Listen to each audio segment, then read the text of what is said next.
السلام عليكم ورحمة الله وبركاته. انهيار كبير في المسيحية داخل الدول الغربية، ارتداد النصارى بشكل كبير جدا من النصارى المتدينين عن المسيحية وعن الكنائس. الكنائس معروضة للبيع، والسبب هو تقلص العائلات المسيحية في هذه الكنائس. انتشار كبير جدا للإسلام، وده اللي احنا هنشوفه النهاردة بالأدلة في حلقة النهاردة. تابعوا الحلقة.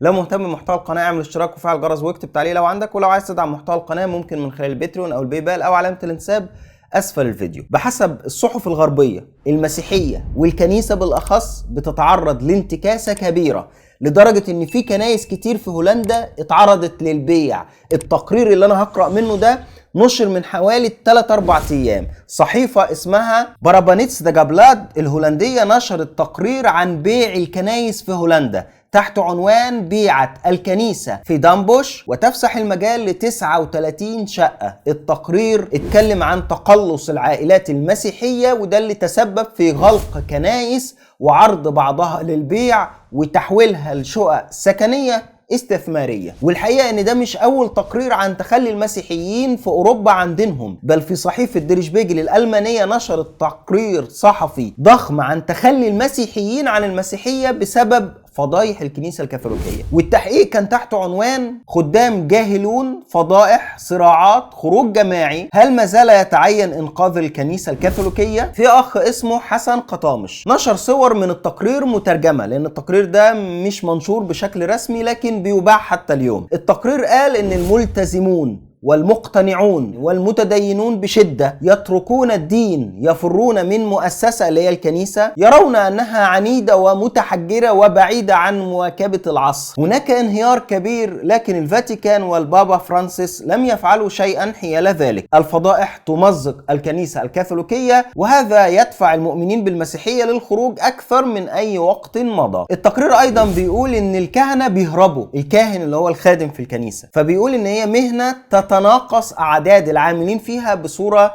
دراماتيكية، والأرقام في ازدياد كل عام. الأرقام اللي بتترك هذا المجال في ازدياد. في عام 2020 تم ترسيم 67 كاهن جديد في 27 إبراشية في ألمانيا. أما في سنة 2000 يعني من 20 سنة فقد كان هناك 154 كاهن جديد، وخلال 30 عام ترك 295 كاهن الكنائس بتاعتهم. فبيقول ان في نزوح جماعي من المسيحية في ألمانيا. فعلى الصعيد الوطني وفي عام 1919 تم إلغاء تسجيل 272,771 كمسيحي كاثوليكي في ألمانيا، وده أكتر من أي وقت فات. ورغم انه لا توجد ارقام احدث من هذه حتى الان، لكن يبدو ان الامر في تصاعد وتسارع مستمر. التقرير نقل عن دكتور اسمه ماير، وده متخصص في اللاهوت، فمع موجات الخروج من المسيحية لم يتغير شيء تقريبا. استخف قادة الكنيسة بحسب كلامه بهذه الموجات،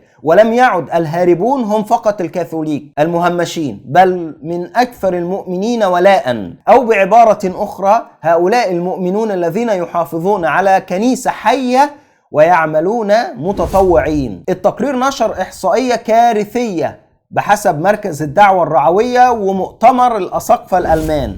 فقد بلغت أعداد الذين تركوا الكنيسة الكاثوليكية كالآتي. أنا هقرأ بالتقريب يعني مش هقول الكسور، والأرقام قدامكم.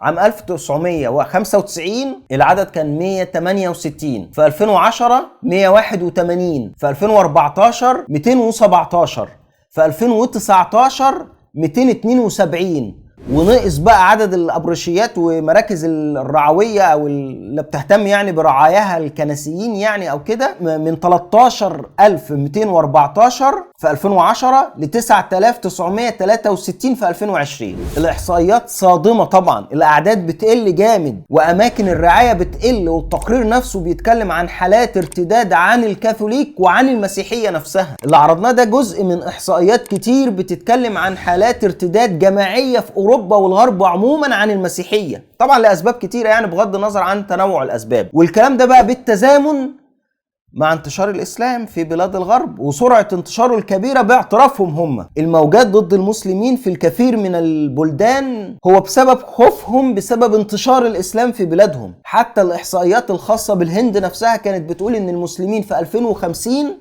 في الهند هيكونوا أكبر بكتير من دلوقتي، وده السبب اللي بيخليهم يحاربوا الإسلام والمسلمين بكل الطرق، سواء بدعم عيال العلمانيين في مصر عشان يشككوا في الإسلام أو بأي طريقة تانية. ده تقرير من الBBC عام 2017 تحت عنوان الإسلام الدين الأسرع نمواً في العالم. الخبر قال، ذكر تقرير لمعهد بيو الأمريكي للأبحاث أن الإسلام هو الدين الأسرع نمواً وسيكون الدين الأكبر في عام 2070. ويوضح التقرير أنه في عام 2050 سيشكل عدد المسلمين نحو 10% من العدد الإجمالي لسكان أوروبا. وعزى التقرير التغيرات إلى اختلاف معدلات الخصوبة لدى أتباع كل ديانة. وطبعا التقرير قال أن من ضمن الأسباب بسبب معدلات الخصوبة، يعني عشان بينجبوا بشكل أكبر. لكن واضح من الإحصائيات اللي عرضناها في البداية ان في حالات ارتداد كتير جدا ما بين المسيحيين عن المسيحية، لدرجة انهم بيقفلوا الكنايس ويبيعوا ويستثمروا في الكنايس دي.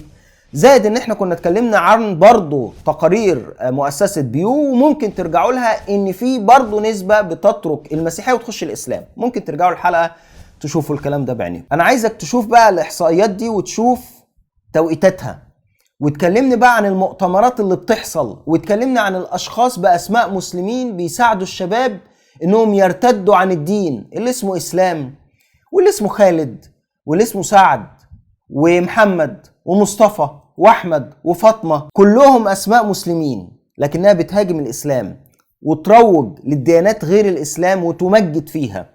ولو في حد مش شايف علاقة الموضوع ده بده، اعتقد ان لو يتعالج هيبقى افضل واريح لينا وليه. انا خلصت التعليق، اتمنى نشر الرابط على السوشيال ميديا، والدال على الخير كفاعله كما قال النبي صلى الله عليه وسلم.